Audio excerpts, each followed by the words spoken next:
Bonjour tout le monde, j'ai le plaisir de recevoir pour le numéro 75 de MPCM Françoise Caruso, peintre, et à qui je vais demander, enfin, nous en avons parlé avant que je déclenche la caméra, de ces trois livres majestueux. Et le premier, c'est lequel, Françoise? Alors, c'est Les pensées de Marc Aurèle. Qui t'accompagne encore tous les jours ou bien? C'est mon livre de chevet. Il D'accord. est sur ma table de travail à l'atelier. Et sitôt que j'ai un petit doute sur quelque chose, dans l'émotion surtout, je puise dans ses pensées. Et il est tout déchiré, il est plein d'annotations. C'est un livre presque magique pour moi parce que, en fait, Marc Aurèle, pour moi, il a réalisé ce que les stoïciens ont dit. C'est-à-dire, ce qui dépend de toi, tu peux agir. Ce qui ne dépend pas de toi, tu ne peux pas agir. Et moi, ça m'apporte énormément dans ma carrière et dans ma manière d'être avec les autres. Et c'est un ouvrage qu'on peut recommander à tout le monde, hein, on peut dire. Oh là là, j'aimerais trop que tout le monde l'ait. Voilà. Marc Aurèle. J'ai fait souvent le cadeau, mais après, on le met dans un tiroir ou on le lit. Ça, on ne peut pas savoir. Je le recommande aussi. Et le deuxième? Et le deuxième, alors, c'est aussi quelque chose qui m'a nourri dans ma jeunesse surtout. C'est l'histoire de la civilisation grecque par André Bonnard, qui était professeur à Lausanne. Un grand classique, oui. C'est un grand classique, mais justement, on fait un peu le tour de l'histoire grecque à travers la politique, à travers l'art, et il a une manière d'expliquer qui est accessible à des gens qui ne sont pas spécialistes dans la culture grecque. Et moi, je trouve que ça, c'est une force de pouvoir transmettre un message. L'éditeur, tu as en tête? C'est à Lausanne, je crois. Moi, j'ai le grand livre compilé. D'accord. Parce qu'il avait sorti. Je pense qu'on le trouvera facilement sur. Peut-être je vais mettre la référence. Ah, j'aurais dû le prendre. Oui, non. Et puis alors, le troisième, c'est le numéro 1 de la littérature française. Oui, comment on devrait. Je pense que tu me connais déjà un peu. Enfin, c'est trop beau ce que tu dis là, oui. Parce que pour moi, c'est une merveille inégalée. C'est La recherche du temps perdu de Proust. Et pourquoi j'ai aimé Jeune? Parce que ça a été pour moi une découverte de la psychanalyse à travers les personnages qu'il expliquait. Pour donner un exemple, quand il doit voir Albertine, il ne sait pas si c'est l'idée qu'il va voir qui lui plaît ou Albertine elle-même, par exemple. Ou plein d'exemples comme ça où c'est toujours en ce qu'on dit, ce qu'on ne dit pas, qu'est-ce qui est derrière quelque chose. Et en fait, ma peinture est peut-être née un peu de là, parce que dans ma peinture, il y a toujours quelque chose derrière quelque chose. Est-ce que tu l'ouvres aussi régulièrement à n'importe quelle page, comme on dit? Non, alors ça c'est Marc Aurèle, oui, la civilisation grecque, oui, parce que c'est des chapitres, mais là non, je relis en entier, soit du côté de chez Svan, soit... Et là, il y a 3 ans, comme j'étais un petit peu fatiguée et un peu lasse, j'ai repris toute la recherche entière. Et j'ai eu le même plaisir, mais j'étais un peu plus dubitative sur les digressions. Je les connaissais peut-être aussi un peu trop parce que j'ai vraiment lu attentivement. Et puis à part ça, je me suis intéressée à tout ce qui tournait autour des chercheurs qui ont écrit sur la vie de Proust, sur l'œuvre de Proust. Alors j'ai eu quelques grandes émotions aussi. Le dernier qui est sorti l'année passée, c'est une artiste, mais je ne me rappelle plus son nom, qui raconte une jolie histoire. Elle est coiffeuse et il y a un client qui laisse du côté de chez Svan dans le salon. Et puis elle se dit, bon, je le prends. Je rentre en métro, je vais le prendre. Et tout à coup, elle a une émotion. Et ça, c'est trop beau. Ouais. Parce que c'est improbable. À Proust, les gens l'aiment ou l'aiment pas. Ouais. J'ai eu la chance d'interviewer à Barcelone la semaine dernière un grand amateur de mythologie, de l'art grec, etc., un écrivain catalan, Miquel de Palol, qui disait que lui, il ne croyait pas du tout à l'inspiration. Il dit il n'y a pas d'inspiration chez l'artiste, il y a du travail, on se met, et c'est en quelque sorte cette discipline qui finalement fait l'artiste. Est-ce que tu te situes dans ce registre-là, ou plutôt dans celui qui dit non, j'ai la feuille blanche, j'ai l'inspiration par exemple pour l'écrivain, et j'y vais. Donc je suis devant cette toile blanche. Qu'est-ce qui fait que finalement il y a telle touche de peinture qui fait que tu commences tel tableau? Eh bien, je vois du petit lait dans ce qu'il a dit, qu'est-ce qu'on ne peut rien ajouter d'autre. C'est le travail, l'endurance, la persévérance, la croyance en soi. Et moi, quand je suis à l'atelier, mais je suis obligée de vous parler de deux choses, parce qu'à l'atelier, je travaille plus sur les huiles et les encres, et à l'extérieur sur l'aquarelle. Et donc, dans les huiles... Quand tu dis à l'extérieur, ça veut dire avec le chevalet à l'extérieur? Non, l'aquarelle, il n'y a pas besoin de chevalet, on a des feuilles... D'accord, mais c'est le travail à l'extérieur voilà, de l'atelier, c'est ça que tu veux dire? Voilà, un travail in situ pour capter des lumières du moment, au bord d'un lac, dans la nature, dans un jardin avec des roses, là, comme vous voyez sur la table. Alors, une petite rose. Elle m'a amené ce petit bouton de rose en signe d'amitié, puis voilà. Et de poésie, parce qu'il y a un petit peu de rosée, je l'ai cueilli ce matin sur ma terrasse, et je trouvais que c'était un geste qui montrait et la fragilité de la vie, et le piquant de la vie. Donc l'inspiration... Et donc, pour en revenir à l'inspiration, c'est un moment où on est là devant sa toile, puisque moi je pars du réel, non pas d'un concept intellectuel. Donc si je veux faire un portrait, comme en huile, je fais pas mal de portraits, j'ai croqué cette personne dans un bistrot, ou comme ça, comme aujourd'hui, je te croque, et puis après au crayon, ou à la plume, ou même dans un théâtre, si on attend un petit moment que le rideau se lève, je vois quelqu'un devant moi, à côté. Ton petit carnet sur toujours des feuilles, ou quand j'ai pas de feuilles, je prends ce qui traîne. Ce sont des esquisses. Et après, le travail d'atelier, c'est comment retenir le sentiment que j'ai de cette personne. L'impression du moment. Non pas son physique, bien sûr, s'il a les cheveux blancs, rouges, verts, jaunes, mais son regard qui est triste ou joyeux, c'est ça ma recherche un peu, en retenant ce personnage. Donc l'huile, je peux ce moment même. Voilà, mais je peux la travailler pendant des jours et des jours. Donc, où est ce moment d'inspiration? C'est peut-être quand on est tellement concentré, je suis tellement concentré, tout à coup, il y a un dialogue avec ma toile. Voilà. Et puis, elle me dit, voilà, là, tu n'as plus besoin de mettre tes 2-3 petites couches fines. C'est terminé. Alors, et ça, c'est un moment jouissif. D'accord. J'aime beaucoup interroger les gens qui ont une passion dans la vie, une passion professionnelle, etc. Si celle-ci, elle est née d'un moment particulier dans l'adolescence ou l'enfance, etc. Alors, comment aujourd'hui Françoise Caruso voit la Françoise de 5 ans, etc. par rapport à ton activité de peintre? Alors oui, c'est très très chouette. J'étais dans une famille très aimable et qui était en même temps... C'était des enseignants et des paysans, donc en même temps il y avait tout ce qu'il faut autour de l'art et tout ce qu'il faut autour des racines solides. Et j'étais la deuxième de cette famille de 4 enfants, et très très jeune, je me rappelle, vers 3-4 ans déjà, je prenais des crayons de couleur, je faisais des choses, j'utilisais tout ce qu'il y avait sur la table. À Noël et à Pâques, je faisais des petites décorations pour... Il y a eu des périodes de suspension jusqu'à 20 ans, ou bien tu te vois tout le temps avoir le crayon? Je me vois tout le temps avoir ou le crayon pour écrire quelques poésies ou quelques mots, ou pour dessiner, ou pour fabriquer des choses, des petites décorations pour les fêtes, ou pour faire plaisir à quelqu'un. Et l'autre chose, c'est que j'avais une tante qui était nonne et qui enseignait à Champéry, et que chaque fois qu'elle venait nous dire bonjour, elle apportait pour moi des crayons ou des petites feuilles qu'elles avaient photocopiées, les nonnes, pour donner aux enfants, pour colorier.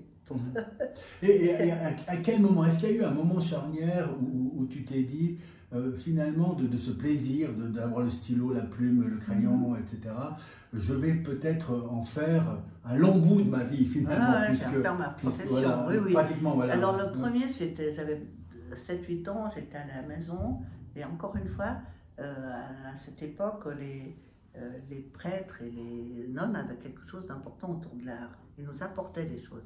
Et il y avait des capucins, je crois, qui passaient dans les villages pour récolter de l'argent. Et ils offraient des images pieuses. C'était toujours des reproductions de très très beaux tableaux de Giotto, des icônes et tout ça.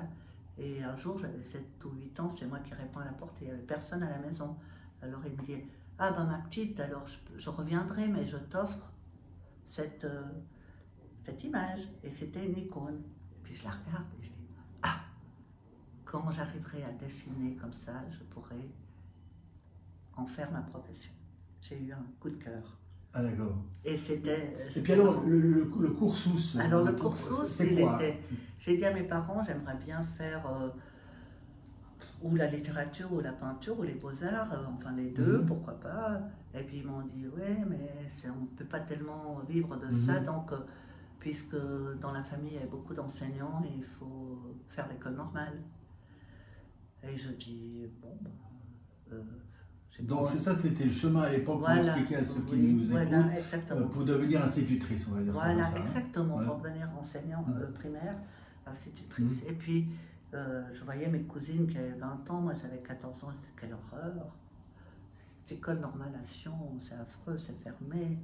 Et par chance, à l'école secondaire, il y avait encore une fois une nonne, sœur Christiane, elle s'appelait, qui dit à mes parents, oui mais vous voyez bien que Françoise, elle a un tas de talent. Elle fait ses rédactions, c'est toujours merveilleux, ses dessins sont beaux. Il faut la mettre au pensionnat, comme ça au pensionnat, elle peut tout faire. Et donc? Et moi je disais, oui. Les autres pleuraient, mes copines pleuraient pour aller au pensionnat. Et moi je disais oui.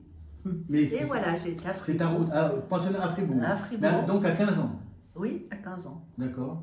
Et j'ai fait 4 ans, j'ai eu mon diplôme d'école normale. Et après, j'ai dit, bon ben, je vais aller voir une école des beaux-arts, pour m'inscrire. Je raconte tous les détails. Oui, je pense que c'est intéressant. Ah ouais. Et puis, je pense que les jeunes se demandent comment il y a une route quand même très spécifique qui est donnée. Pour une femme, encore plus que pour un homme. Oui, et puis le métier artistique aussi. Oui. Moi si vous voulez, si tu veux, j'ai beaucoup comment dire, oui, d'admiration finalement, parce que ce métier-là, c'est pas comme on fait sciences économiques, on va dans une banque, une assurance, et on a une route, on s'engage. Une route presque tracée, j'ai envie de dire, tandis que celle qui décide à cet âge-là, à ce moment-là, parce que les choses ont un peu changé maintenant, mais à ce moment-là, c'est quand même, il y a eu quelque chose de plus fort il y a une démarche, qui a incité. Il y a une démarche, un besoin, je dirais, qui ne s'explique pas avec des mots. Moi, j'arrive pas à expliquer avec des mots, mais c'est là, dans le plexus, dans le ventre. Oui, je veux vivre de peinture, je veux apporter quelque chose dans ce domaine-là à ceux qui vont regarder. Oui, mais c'est marrant que tu dis ça, parce qu'il y a beaucoup qui disent que les vraies décisions, ils se prennent vraiment au niveau de l'instinct, au niveau du bide, j'ai envie de dire, et après le cerveau et le cœur, et que ça, c'est des décisions d'impulsion de vie finalement très très fortes. Et je dirais, moi j'ai cru en moi, parce que je vois des copains et copines qui ont fait la même chose que moi, n'ont pas du tout fait carrière parce que c'est trop difficile au début. La persévérance, la volonté et le savoir, apprendre. Alors justement, à apprendre. Quand je disais le cursus, c'est l'école. Justement. Qu'est-ce qu'on apprend finalement? Alors on apprend la technique. Et en fait, moi j'étais un peu, comment dire, très indépendante et en même temps solitaire. Et j'ai été voir quelques écoles des beaux-arts. J'ai traîné un petit peu parce que j'avais 19 ans et à ce moment-là, il y a eu un petit problème. Moi, je viens de Chamezon et mon oncle était président de Chamezon et c'était le 15 août et il ne trouvait pas d'enseignant à l'école de Saint-Pierre-de-Clage, qui était une école où il y avait 2 degrés. Et donc, il va voir mon père, puis il dit, mais avant qu'elle s'inscrive aux Beaux-Arts, dis-lui de prendre une année cette classe. Puis Après l'école normale. Oui, je finissais. Bon, j'ai fait mes examens au mois d'août, juillet ou juin, enfin, je ne sais plus. Et puis je dis, ah ben non, moi je ne veux pas enseigner, j'ai fait ça pour vous faire plaisir. Mais bon, et tu as pris la classe. Il me convainc les deux, mais tu n'as que 19 ans, ça te fait un peu d'argent de poche pour payer une partie de tes études. Est-ce qu'à l'époque c'était que 6 mois les cours ou bien c'était toute l'année comme maintenant? Il me semble que ça finissait un petit peu plus tôt, mais pas comme autant. Non, non, ça finissait au mois de peut-être fin mai, début juin. Mais là, tu n'as jamais cessé de peindre, même. Alors là, je copiais des choses. Pour apprendre, il faut apprendre à voir. Alors je copiais des tableaux de Renoir, parce que j'avais encore pas appris les bases techniques pour l'huile et pour l'aquarelle. Bon, c'est autre chose. Je pense que c'est un petit peu différent, d'après aussi des anciens qui me le disaient. On a du talent ou pas. Voilà, ça passe ou ça casse. Alors, j'ai envie de dire, il y a celui qui a la dextérité avec ses doigts, par exemple le chirurgien, le dentiste, etc. Est-ce que, parce que finalement, l'œil, est-ce que c'est inné ou acquis ton regard? Parce que finalement, le peintre, c'est un regard avant tout. Bien sûr. Alors, comment tu penses que ta vie t'a permis d'avoir ce regard où il y a cette distinction entre l'inné et l'acquis chez le peintre? Oui, je pense que tu as très très bien dit, il y a les deux. Il y a l'hérédité et l'acquis. Et l'œil, c'est aussi ça, parce que toi, tu ne vois pas exactement la couleur qui est en face comme moi. Pourtant, on va dire, c'est un bleu roi sur ce livre. Non, tu vas le voir d'une autre manière, parce que ce sont des ondes qui t'arrivent, comme les sons. Et c'est vrai que déjà jeune, j'étais avec des amis ou ma soeur ou mon frère à la fenêtre et je disais, oh, comme le ciel a des nuances aujourd'hui violettes, c'est trop beau. Et puis ils me disaient tous, mais tu rêves, il n'y a pas de violet. Alors je disais, plisse les yeux un petit peu comme ça. Parce que quand on plisse, on a un peu plus de dextérité pour fixer le... Quand j'étais très jeune, je me faisais cette réflexion que le jaune que je voyais pouvait ne pas être vu jaune, etc. Et puis là, alors, on m'a envoyé cette critique un jour en disant « Ah, mais ça, c'est des traits de relents narcissiques. » Parce que finalement, on croit que le jaune que nous voyons, il a cette spécificité que ne pourrait pas voir autrui. C'est très joli. C'est quoi? C'est vrai, pas du tout. C'est physique, c'est des ondes. D'accord, mais est-ce que la réception de l'onde, elle peut être totalement différente entre toi et moi très souvent, mon épouse Béatrice, elle dit, mais tu vois pas les couleurs, tu es daltonien. Parce que moi, je sens les couleurs beaucoup mieux. Oui, c'est pas vrai. C'est pas vrai. La preuve, je vais vous la raconter par un exemple merveilleux. Donc, pour revenir au cursus, je posais pour Albert Chavas. Il aimait bien mon physique. Et quand je lui ai dit, je vais m'inscrire à l'école des Beaux-Arts pour commencer, il me dit, mais tu ne voudrais pas faire une formation comme au Moyen-Âge? Parce que moi, j'ai jamais pu, il avait 70 ans, moi j'avais 25, j'ai jamais pu transmettre le savoir. Technique ou bien? Technique, parce que, premièrement parce qu'il bégayait, deuxièmement parce qu'il avait pas envie de donner des cours, et troisièmement parce qu'il trouvait que j'avais un talent pur pour l'aquarelle. Et j'ai dit, ça va être long et difficile, mais ça, c'est peut-être mieux que d'être dans une école. Parce qu'il y a ce que j'appelle la transmission, et moi j'ai toujours aimé. Pourquoi j'ai aimé Proust, c'est peut-être à cause de ça. Il a transmis aux autres ce savoir littéraire. Bon, enfin.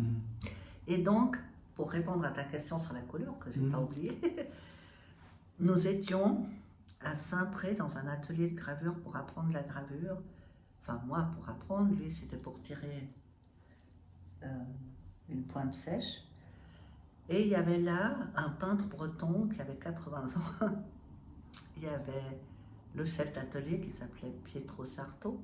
Et il y avait une autre peintre suisse-allemande qui venait aussi tirer une gravure, qui avait 40 ans et moi j'avais 25, 26 ans. Donc c'était un petit peu là. Je disais, j'étais sage comme une image, puis j'écoutais, je regardais. Et l'après-midi, nous allions dans les prés au-dessus de Saint-Pré pour faire des aquarelles. Et on était les 5, là, assis sur notre petite chaise, avec le carnet d'aquarelle. Et un jour, le peintre breton qui s'appelait Talquat, il me dit, aujourd'hui, on fait comme exercice, on peint que le ciel et le champ de blé. Bon, lui, il faisait ça depuis la nuit des temps et son tracé était, comme j'aime moi, d'un coup de pinceau. Et en aquarelle, si on fait ça bien, sans retouche, ça garde toute la lumière. Bon, on est les 5, avec 5 techniques un peu différentes, moi, la petite apprentie, et puis... donc il y avait 2 couleurs, le bleu et le jaune. Et le jaune de chacun et le bleu de chacun étaient légèrement différents. Donc j'ai répondu à ta question. C'est l'œil qui voit ça. Mais ce qui est intéressant, parce qu'en peinture, ce qui est intéressant, c'est la valeur dans la couleur. Et une couleur en elle-même n'existe pas. Ce jaune qui est là sur le blanc, sur le poster, n'a pas la même intensité que le jaune qui est... C'est le même jaune qui est vers le vert. Ça, si tu prends que ces 2 parties. Alors, récemment tu as exposé en Pologne. En Pologne, à Varsovie. Avec Jean-Blaise Eveco. Oui. Et alors, là, voilà, je sais, ça c'est une des huiles. Une des huiles qui sont dedans. On va en montrer une autre. Ici, voilà. Ça, c'est une encre. Ça, c'est une encre, voilà, exactement. Encre 2 bleue. encres. Ouais. Voilà. Alors, déjà, comment on est contacté, comment une peintre valaisanne des boules en Pologne, c'était où ça déjà? À Varsovie. À Varsovie. Ouais. Comment on arrive à Varsovie depuis Sion? Alors, c'est une galeriste qui habite Berne, qui est polonaise, qui avait exposé Jean-Blaise Eveco à Berne. À Berne. Et elle arrêtait sa galerie et elle a dit, je vous fais une exposition à Caruso et à Eveco à Varsovie. D'accord. Et ça a pris du temps. Il fallait trouver des sponsors. Voilà. Ah, voilà. Et puis, on leur donne plus que l'art a quand même besoin de sponsors extérieurs, de soutien, etc. On remercie. Voilà, on remercie. Mais, et puis alors, on remercie aussi l'ambassadeur suisse qui a... Ça, c'est l'ambassadeur suisse en Pologne. Oui, qui a sponsorisé, qui a patronné l'expo, donc il est venu au vernissage, il a fait un discours, il est très sympathique. Vous êtes resté quelques jours là-bas? On est resté 15 jours, oui. Et puis la réception alors? Alors la réception du regard était très très intéressante parce que on vient pas voir un nom, on vient voir de la peinture. Tout à fait. Et en Pologne, il y a quand même une tradition énorme sur... ça, c'est quelle technique déjà? Ça, c'est une gravure. C'est gravure sur linoléum. Ouais. Et elle a choisi, c'est toute la galeriste qui a choisi. Mais pourquoi elle a choisi ça? Parce elle est venue dans ton atelier, par exemple? Oh oui, plusieurs fois. Choisir les thèmes, non, je veux dire, tout choisir. C'est elle qui choisit. Moi, j'ai rien fait. D'accord, ok. On arrivait, tout était suspendu, c'était très pro. Et ça c'est quoi? Ça, c'est toujours des gravures.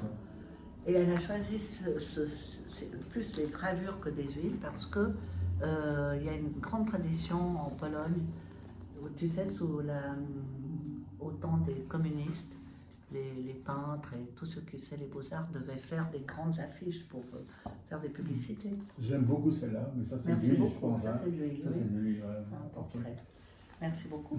Et donc elle a dit, je vais choisir des gravures comme ça, il y a un lien. Et en effet, ils ont posé beaucoup de questions au vernissage, les gens, sur la manière d'appréhender cette matière qui est différente, parce que la gravure, on creuse, et la reproduction, elle est à l'envers, comme dans notre cerveau. Moi, je te vois à l'envers. Et puis donc, bonne réception des locaux.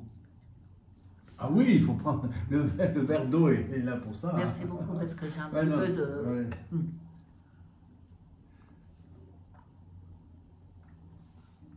Merci beaucoup.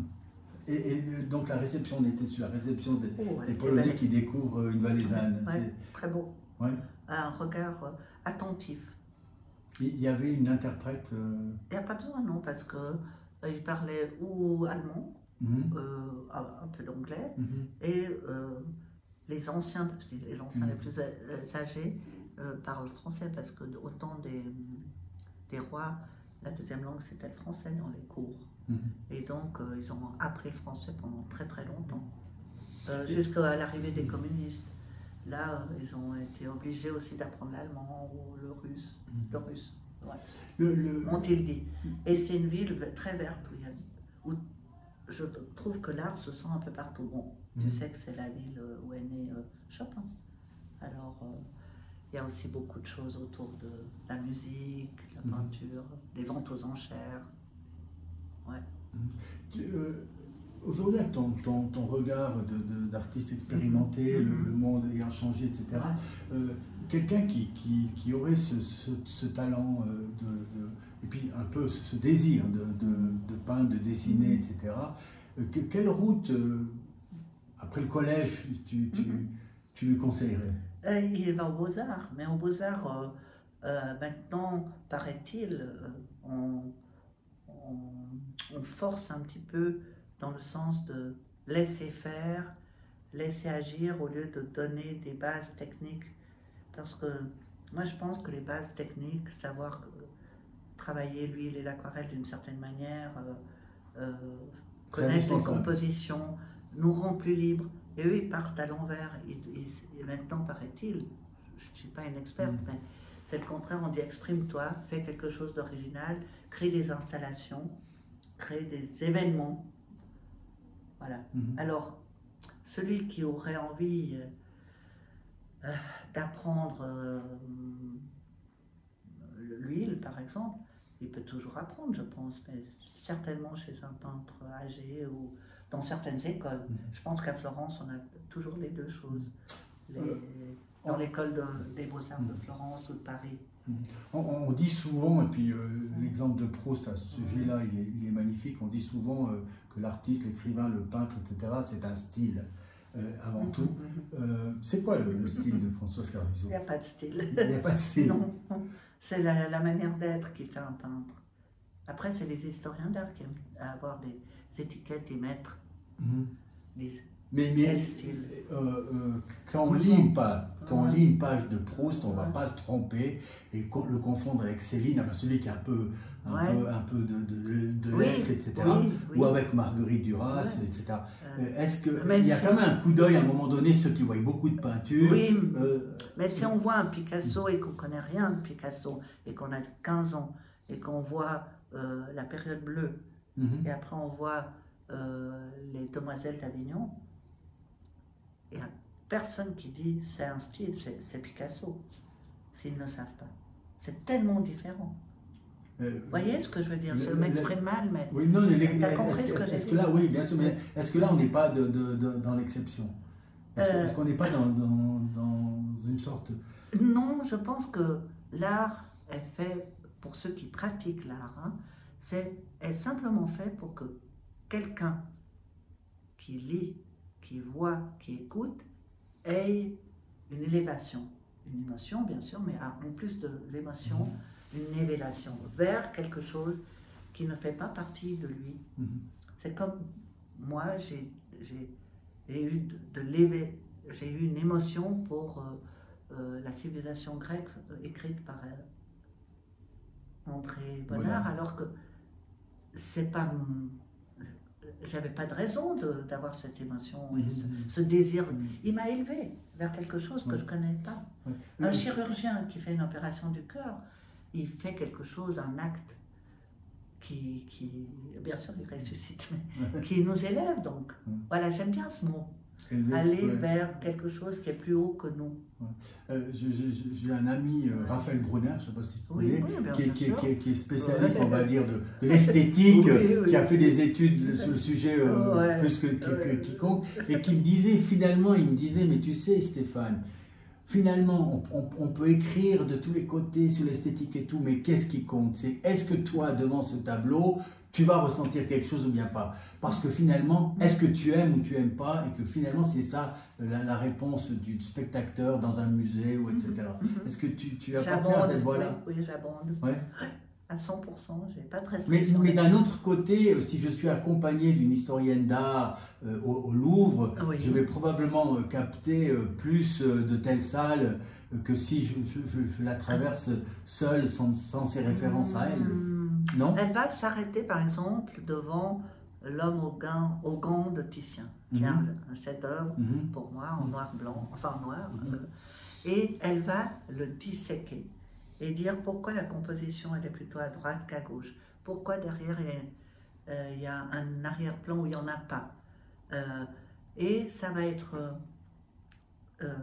intéressant intellectuellement, mais à la fin, tu diras, est-ce que j'ai aimé ce tableau ou pas? Non, peut-être pas du tout. Et si tu viens avec moi, et moi je m'arrête devant ce tableau, puis je dis, je ne vais pas tellement dire de choses, mais je sens quelque chose qui monte en moi parce que tout est pris dans la lumière et dans la forme.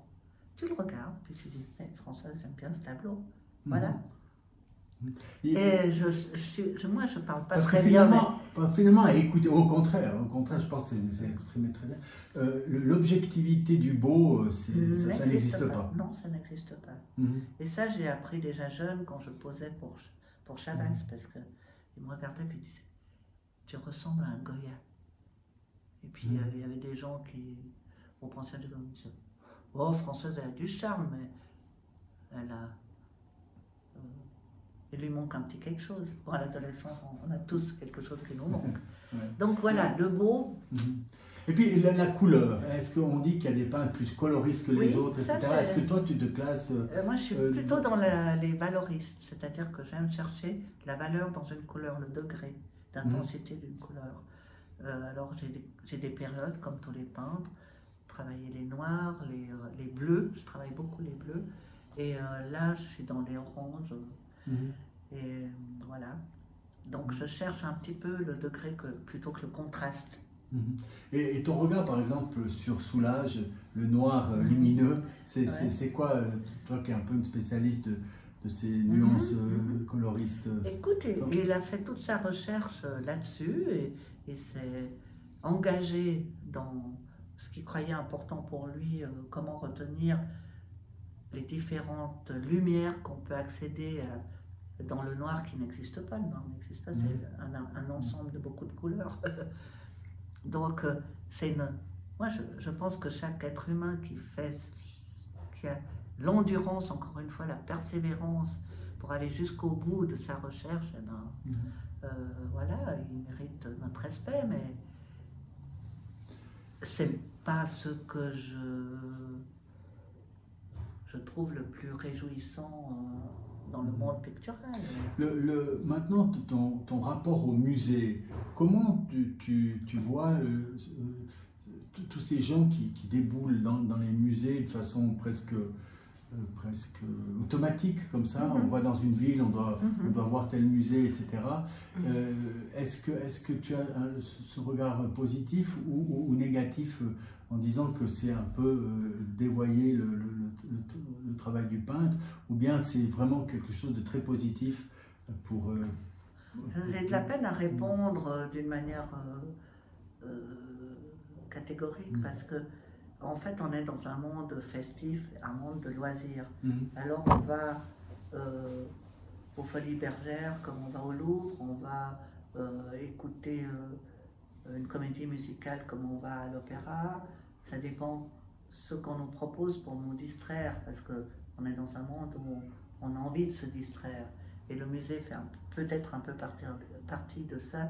C'est pour ça que les directeurs de musées ont même créé, comme au Louvre, des ateliers pour que les gens viennent l'après-midi faire des choses. Donc, c'est peut-être bien. L'important, c'est que quelqu'un qui déboule avec 25 personnes derrière pour aller voir la Joconde, pour dire j'ai vu la Joconde, pourquoi pas. Mais moi, j'ai rarement entendu quelqu'un qui a vu la Joconde puis qui m'a dit, Françoise, quel beau tableau, je comprends qu'il ait du succès, que tout le monde le connaisse. Tout le monde dit, oh, c'est ce petit machin-là. Alors que c'est un chef-d'œuvre de peinture italienne. Mais pourquoi un chef-d'œuvre? Parce que toute la lumière est prise de partout et que même le modèle, c'est pas un canon de beauté. Et que derrière, il y a tout le paysage toscan qui est derrière. Il y a quelque chose, si on regarde attentivement au sol devant ce tableau, oui, on peut comprendre qu'il ait eu tellement de succès. Mais il n'y a personne qui l'aime. Quand on me dit je compte chez moi, ça me fait penser à la fois où j'étais avec mes 5 enfants à Paris et on a trouvé la salle vide parce que c'était 10 h le matin, on est venus, donc on était les seuls devant la Joconde, oui, voilà, enfin bon, on n'a probablement pas apprécié le tableau avec ton acuité, ça. Est-ce que tu visites régulièrement les musées? Est-ce que quand tu voyages, tu vas toi-même dans les musées? Et tu parcours les salles de peinture? Alors, je ne parcours pas, mais je vais dans les musées, mais je vais souvent pour voir un tableau que j'aimerais voir en réalité. Par exemple, La Ronde de nuit de Rembrandt Et alors, avec ton regard, quelle est la différence de le voir sur un grand livre, très bien imprimé, etc., et de le voir dans le réel? C'est quoi ton émotion, ton ressenti? C'est une très très belle question parce que c'est comme de parler avec toi maintenant, en réel. Je te touche là en parlant. Et ben, le tableau, il a une vibration, puisqu'il y a une matière, il y a une toile, il y a là c'est de l'huile, hein, la ronde de nuit, et on sent la densité, l'épaisseur ou la finesse. Tandis que dans un livre, jamais on peut ressentir ça, puisque c'est une reproduction, un aplat. Éventuellement, pour la gravure, il n'y a pas beaucoup de différence. Pas beaucoup de différence. Parce que c'est une impression offset, hein, l'encre d'imprimé. Alors donc, mais par exemple, l'huile que tu as montré avant. Ah oui, très belle. Là. C'était où? on va la retrouver. Voilà. Non, c'était pas celle-là, c'était celle-là. Voilà, là, si tu viens la voir à l'atelier, en réalité, c'est pas du tout comme ça. Tu auras une vibration. D'accord. Donc il y en a une dans le même genre aussi qui. Hélène de Troyes. Et puis Hélène de Troyes. Alors je profite puisqu'il y a le mot Troyes. Alors je recommande à tout le monde d'aller les 12, 13 et 14 décembre au théâtre L'Indoscillation pour voir Femme de Troyes. C'est une mise en scène de Flavie Taparel, celle qui était dans Pékin Express avec son copain Jérémy, et elles ont monté Femme de Troyes, donc d'après les Troyennes d'Euripide, je vous les conseille. Je me réjouis beaucoup. Je crois que ça sera assez bien. Ouais. Et puis, donc maintenant, la femme et la peinture. Donc il y a ces mouvements maintenant. Est-ce qu'on peut dire il y a eu une longue période où elle a été ignorée maintenant on va parler des peintres, par rapport aux peintres hommes et peintres femmes. C'est quoi ton ressenti à travers toutes ces années? Tu es là-dedans. Oui, j'ai 70 ans et c'est vrai que... 40-50 ans de peinture Au début, on disait c'est un joli passe-temps pour une femme. Mais il y a eu des femmes qui ont fait carrière avant moi. Je ne sais pas si tu en connais quelques-unes, mais... si c'est un quiz, je vais le perdre alors. Tu peux. Sonia Delaunay, par exemple. Ah, mais là tu parles au niveau international alors. Oui, mais c'est parce que il faut bien. Il y a eu quelques peintres qui ont résisté au diktat des expositions, même au temps des. Par exemple, Fragonard, il avait une belle-sœur qui s'appelle Marguerite Gérard, et dans tous les musées en France, on voit un tableau d'elle. Elle avait autant de maîtrise que Fragonard. Et Fragonard la peignait, ils s'entendaient bien, il l'a encouragé à faire les expositions et tout. Moi j'étais dans le monde actuel, finalement. L'accès du peintre valaisan mâle par rapport à... Est-ce qu'il y a une différence Ou bien tu dirais pas? Je ne peux rien dire là-dessus, je n'ai aucune connaissance là-dessus. La réception en vallée du peintre masculin siècle. ou du peintre féminin, tu dirais que c'est identique? Oui, je pense que le monde a tellement changé depuis l'an 2000 que maintenant peu de gens s'intéressent à acheter des œuvres. Donc, ils n'achètent pas parce que c'est un homme ou une femme, ils ont un coup de cœur. Ceux qui achètent. Parce que c'est assez rare maintenant, par rapport au siècle passé. En fait, je pensais aussi à l'accès aux galeries, à l'accès aux expositions. Oh, alors là, de toute ta carrière, tu n'as pas senti une réticence? J'ai jamais entendu ça, non. Non, mais pas de réticence non plus. Non. Donc la réception, elle est identique de la femme ou de l'homme. Oui, moi, dans les propositions qu'on m'a faites, franchement... On dit Caruso, en plus au départ on ne sait pas si c'est un homme ou une femme, si on dit... On dit Françoise Caruso. Oui, on dit quand même après Françoise Caruso, mais je veux dire, quelquefois dans des discussions ils disent plus que le nom. Non, j'ai jamais senti... Et puis maintenant, on va parler un peu argent, on va dire. Comment vit-on de peinture? Non, comment vit-on? On sait que la musique, l'écriture, la peinture, enfin, c'est très difficile. Mais est-ce que, à la passionnée qui a 20 ans aujourd'hui, on doit se dire ce critère-là, c'est un critère secondaire, fonce dans ta passion, et puis arrivera ce qui doit advenir. Ou bien cette difficulté d'accès finalement à pouvoir vivre de son métier, de sa passion, elle est telle qu'on est de toute façon obligé d'avoir une autre activité professionnelle. Moi je pense que c'est comme pour tout le monde. Un étudiant, il est obligé de faire des petits jobs pour payer ses études d'avocat. Donc il va servir le soir dans une pizzeria. À 20 ans, 25 ans, moi je donnais quelques cours puisque j'avais cette formation, ça m'a rendu service. J'ai vécu à Lausanne, j'ai vécu à Amsterdam. Je donnais des cours de français. Donc quand on est jeune, en plus on a besoin d'un budget très très grand pour payer sa chambre et sa nourriture. Et puis après, ben voilà, on compose comme un paysan quand on fait une bonne exposition. Par exemple, une très très bonne exposition que j'avais faite chez Louis Moret à Martigny sur les 30 aquarelles, il y en avait 25 de vendus.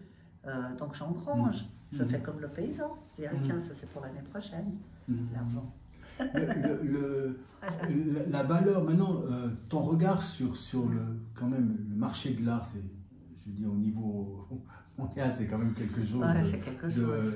Donc, il peut y avoir aussi du blanchiment dans l'art et tout ça. Ouais. Mais quel regard tu as, par exemple, sur ces ventes aux enchères où on a des prix, je veux dire... accessibles?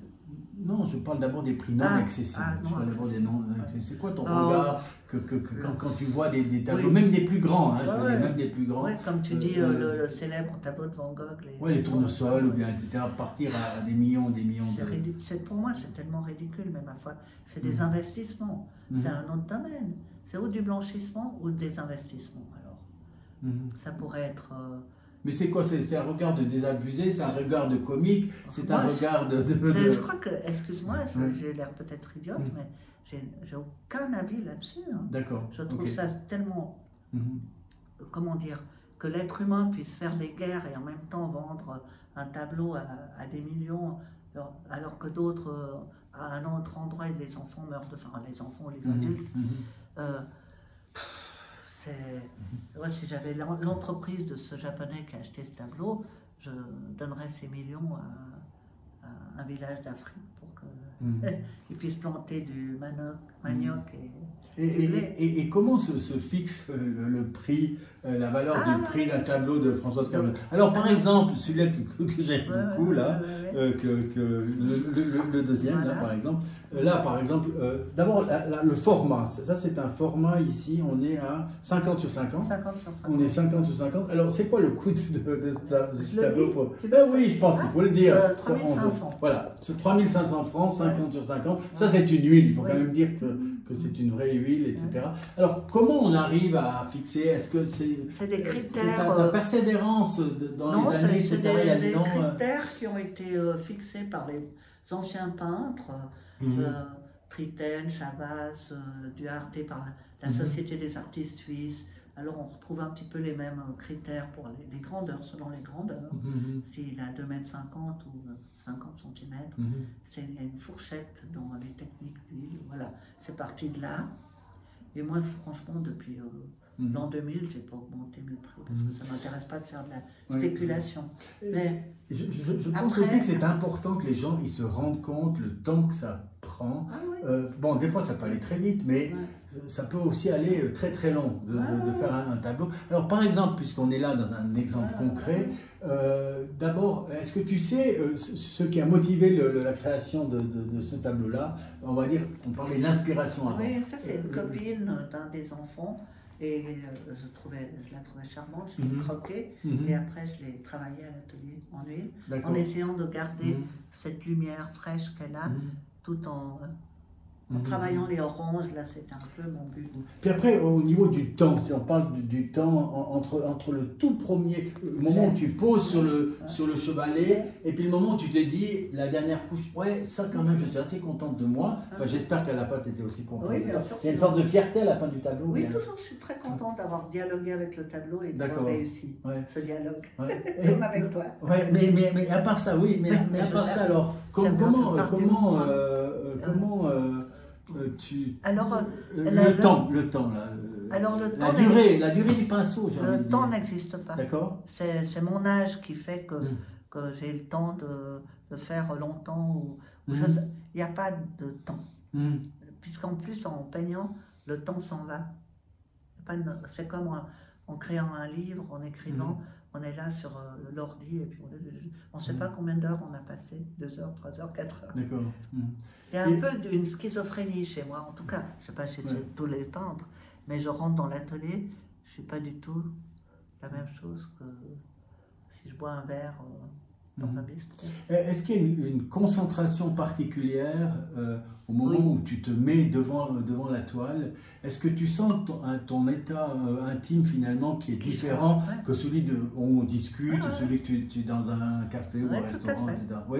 Et comment tu le décrirais avec des mots? C'est quoi? Voilà. C'est une intensité de... Je peins parce que je ne peux pas écrire et dire avec les mots.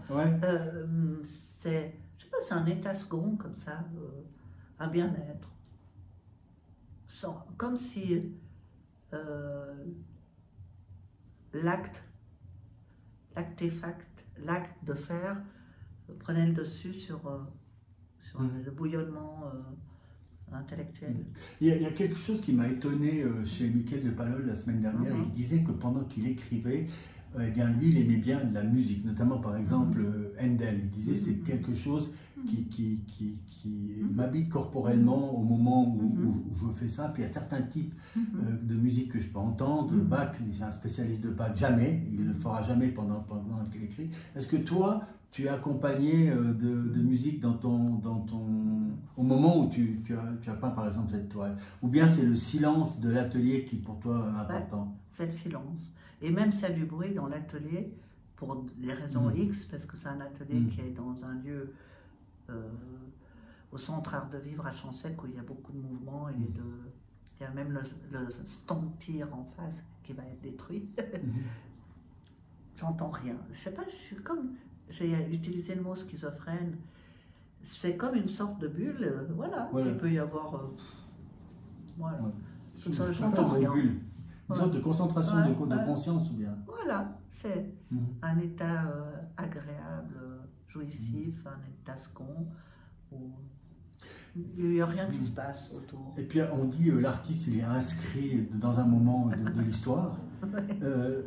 Ce qui m'intéresse là pour terminer un peu cet entretien, c'est ton regard.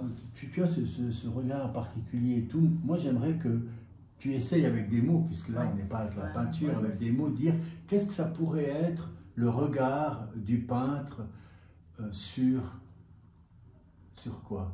Sur la Palestine. Ça serait quoi sur la aïe. Palestine et Israël? C'est quoi ton regard de C'est peintre? terrible. Alors mon regard de peintre va disparaître derrière le regard de la femme, l'être humain, parce que je trouve que c'est insoutenable. Comment l'être humain peut encore faire des guerres après tout ce qu'il a vécu et tout ce qu'il a compris des massacres précédents? Pourquoi on a, je dis nous tous, pas seulement les Palestiniens, les Israéliens, pourquoi nous tous, on a tellement de peine, même ici en Suisse, à s'écouter, à s'entendre sur ce qui se passe là-bas, et eux, naturellement, encore plus. Pourquoi on est dans cette incapacité d'écouter une position différente d'autrui, quelle qu'elle soit finalement? Quelle qu'elle soit, c'est parce qu'on a un peu trop tourné dans le politiquement correct, ce qui est juste, ce qui est faux, ce qui est blanc ou noir. Voilà, on revient à la peinture blanc ou noir. On ne met pas assez de nuances, parce que si on écoute des spécialistes, des politologues qui débattent là-dessus, ils n'ont pas soi-disant notre assurance de dire ce camp, c'est des méchants, puis l'autre, les gentils. Ils analysent tout, ils montrent les interactions entre ce qui est arrivé il y a 150 ans, il y a 50. Alors moi, quand je veux m'intéresser à ça, j'écoute ces émissions-là. Alors j'aime bien qu'on termine là-dessus parce que il y a un grand homme de théâtre, Wajdi Mouawad, qui disait qu'aujourd'hui, ce qui manque dans notre époque, l'époque précise qu'on vit, c'est la radicalité de la nuance. Je pense que ça te plaît aussi. Parle beaucoup, et moi je parle souvent, ce qui nous manque, c'est du discernement. Mais le discernement... Alors tu sais, c'est comme dans la composition d'un écrit, d'une dissertation. Il y a l'entrée, le développement, la conclusion. Et s'il n'y a pas le discernement, ça ne joue ni pour l'introduction, ni pour le développement, ni pour la... au sens latin du terme. Oui, mais c'est marrant que tu dis ça, parce que pour le juriste, le discernement, cette capacité de compréhension, elle est présumée chez tout un chacun. Et là, souvent, on se dit que le bon sens et le discernement, elles peuvent disparaître, pas simplement à la télé, mais peut-être dans les prétoires, et peut-être dans les jugements, et peut-être dans les jugements des artistes aussi, non? Oui, bien sûr.